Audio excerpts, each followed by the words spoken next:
नात्यांमधले गैरसमज कसे टाळावे?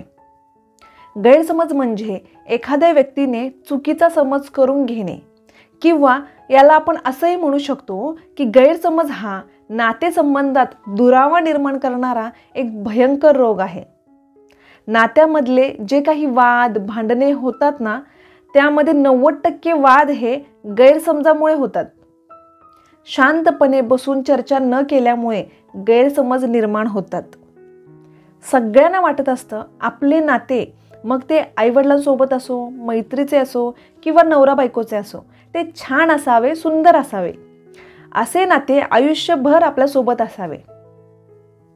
कसं असतं ना, जेव्हा आपल्या जवळची माणसे आपल्यासोबत असतात ना, तेव्हा एक वेगळाच कॉन्फिडन्स असतो.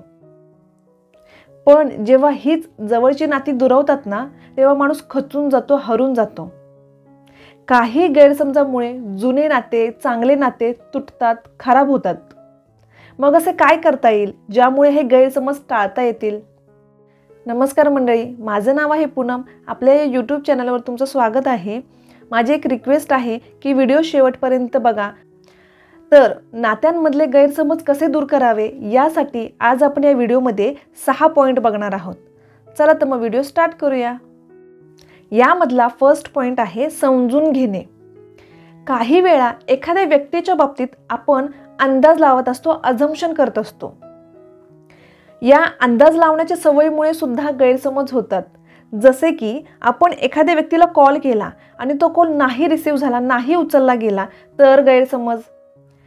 तर कधी एखाद्या मेसेजचा रिप्लाय नाही आला तर गैरसमज.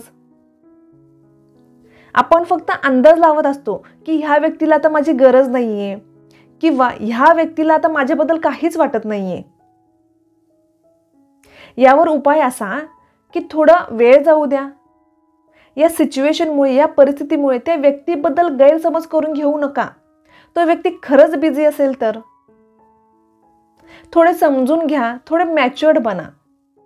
यामधला नेक्स्ट पॉईंट आहे लिसन केअरफुली, म्हणजे समोरच्याचे बोलणे लक्ष देऊन ऐकणे.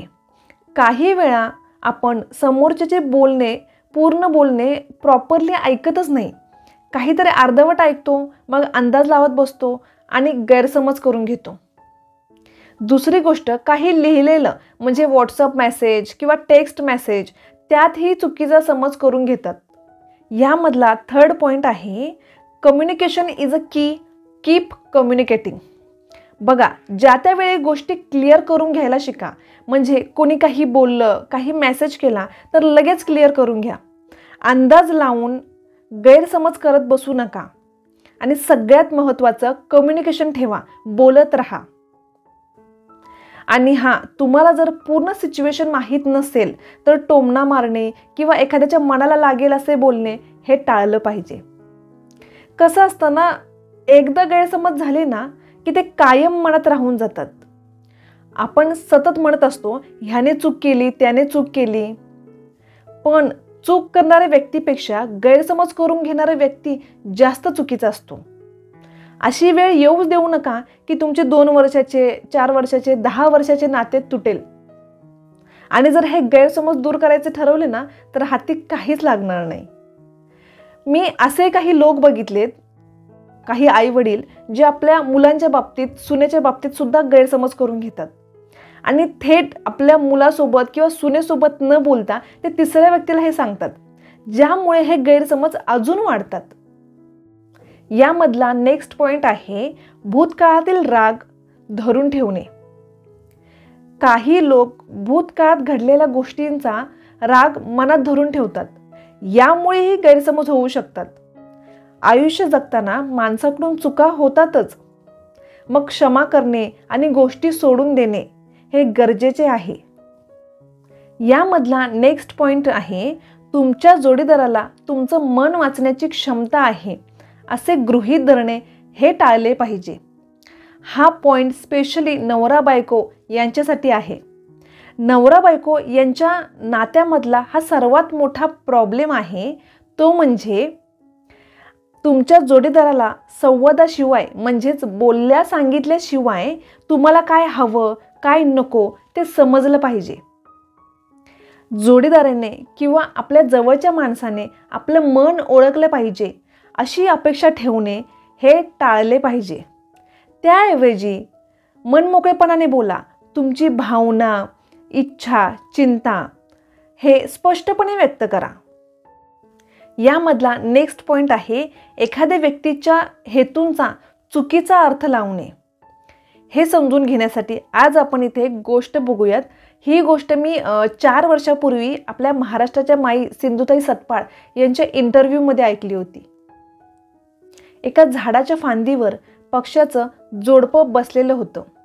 तिथे एक शिकारी येतो आणि त्या पक्ष्याच्या दिशेने बाण मारतो. तोच बाण पक्षिणीच्या काळजात घुसतो आणि ती तडफडत खाली पडते. मग पक्षी विचार करतो, पूर्ण जीवनभर हिने मला साथ दिली आणि आता ती मरणार आहे. जर मी 2 थेंब पाणी हिच्यासाठी आणू शकलो आणि पाजू शकलो तर तिला बरं वाटेल. असा विचार मनात येताच पक्षी पाण्याच्या शोधात उडून जातो. पण पक्षिणीचा गैरसमज होतो. तिला वाटतं शेवटच्या क्षणी पक्षी तिला सोडून गेला. थोड्याच वेळात पक्षी तिथे पाणी घेऊन येतो, पण ती जीव सोडून गेलेली असते. या गोष्टीवरून आपण काय शिकतो तर आपण आपल्याच माणसांच्या हेतूंचा चुकीचा अर्थ लावतो आणि गैरसमज करून घेतो. गैरसमज हा माणसाच्या मेंदूला पोखरून टाकतो. रिझल्ट काय तर वाद, भांडणे होणे आणि नात्यामध्ये दुरावा निर्माण होणे. तुम्ही हे ऑब्झर्व केले आहे का? गैरसमजामुळे मीपणा, अहंकार वाढत जातो आणि गैरसमज करणे हे हळूहळू स्वभाव होऊन जातो. त्या व्यक्तीला समोरचा व्यक्ती सतत चुकीचा वाटत असतो.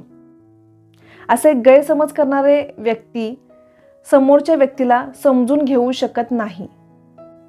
आपले आयुष्य खूप लहान आहे.